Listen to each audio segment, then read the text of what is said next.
So this lecture has talked about two ways in which academics reference the information on which they're basing their claims. On the one hand, we talked about hedging, and that has to do with the choice of verbs, remember that, and sentence constructions that academics use to indicate their degree of certainty for a given claim on the basis of the evidence that they have.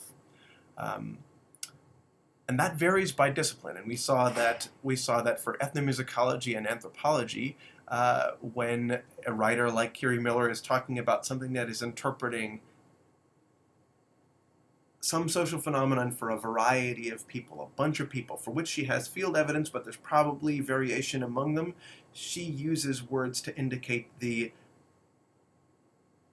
limits among that only parts of that group might share the conclusion that she comes to about this group, so that it's not universal. So many people might do this, as opposed to everyone does this. And again, hedging is something that varies by discipline. So the best way to figure out how to hedge for a given paper is to think about the discipline in which that paper is situated, and then look at model texts in that discipline. How do writers phrase their claims? Secondly, we talked about citations, the ways that academic writers locate the definite sources of their ideas and of, in some cases, facts on which they're basing their work.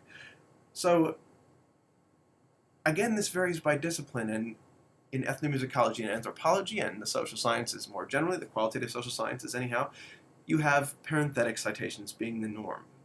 Mostly in something like a Chicago or related styles like Turabian, and here we saw a slight variant of the Chicago style in Kiri Miller's work.